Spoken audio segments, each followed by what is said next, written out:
Imagine once when you felt hungry and entered the kitchen to get something to eat. What you chose to eat at that time, it might have been something that caught your eye in the kitchen and what was right in front of you.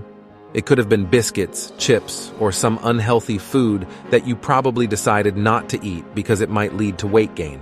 However, ultimately, that's what you chose to eat. On the other hand, for weight loss, you had decided to have some healthy snacks like fruits or dried fruits, which were right there in the kitchen. But still, you didn't choose to eat them. One major reason for this, which we often don't give much importance to, is that these items perhaps weren't in your sight nor were they easily accessible, and that's why you didn't opt to eat them. To ensure you don't inadvertently choose unhealthy food options, try to keep yourself motivated by consuming healthier meals. Pay attention to your surroundings, such as your kitchen, fridge, and places where unhealthy food is stored. If unhealthy food is readily available, you might unknowingly opt for those options. Similarly, you can observe that in shopping malls, products from reputable brands that yield more profit are strategically positioned on front shelves at eye level and within easy reach.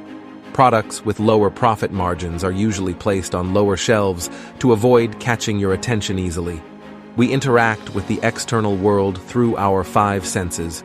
Our body contains a total of 11 million sensory receptors through which signals about the outside world reach our brain.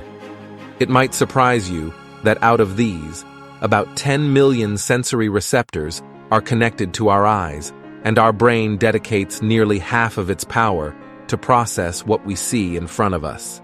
Even if there's a slight change in what's in front of our eyes, it has a significant impact on the decision-making process in our brain.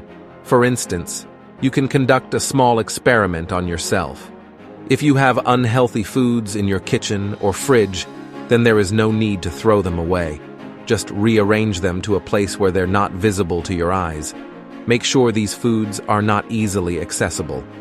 On the other hand, keep healthy foods like fruits or dried fruits in a place that's right in front of your eyes and easily reachable.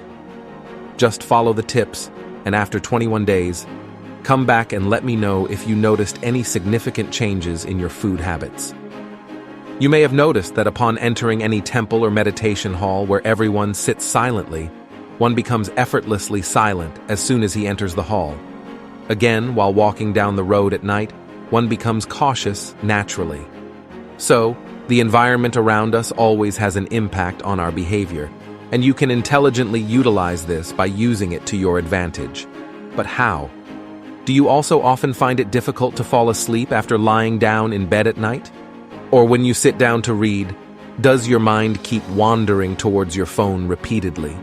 Then, one of the significant reasons might be that you perhaps don't give enough importance to the fact that you're not using the bed only for sleeping. Throughout the day, you might be lying in that bed while looking at your mobile or even studying. As a result, after lying down to sleep at night, your brain gets confused about whether it's time to sleep or to check the phone or read a book. To find a solution to this problem, you'll need to establish specific separate spaces for different tasks. This will automatically trigger the desire for that particular habit when you're in that designated space. For example, designate a separate place for mobile scrolling, a different one for sleeping, and another one for studying. Separate spaces don't necessarily mean different rooms. If you don't have separate rooms, you can place a table for reading, arrange the bed for sleeping, or allocate a chair or desk in a corner, or sit on the floor for mobile use. The more you mix these spaces, the more you'll face challenges. So if you want to give up any bad habit, it's best to stop visiting the place where you usually execute that habit every day. For instance, if going to a club in the locality triggers the habit of smoking, stop going to the club. Alternatively, if you can't stop going to that place, arrange things needed to execute that habit away from your sight and reach, so that you have to make an effort to engage in that habit. And if you want to cultivate any good habit, then set aside a separate room or place to build that habit. This is the place where you'll only use it to execute that specific habit. Then, keep the things needed to execute that habit, either in front of your eyes or at your reach. For example, if you want to create a habit of daily meditation, then designate a specific spot for it and place a beautiful cushion or yoga mat in front of your eyes and near your hand where you'll meditate.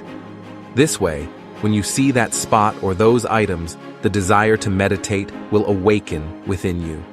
You won't need any other motivation. I've learned about this effective method from the famous book Atomic Habits, written by James Clear. If you want to dive deeper into this matter, I highly recommend you to go to the link below to buy and read the book. Thanks a lot for watching the video. More wisdom, more solution, better life.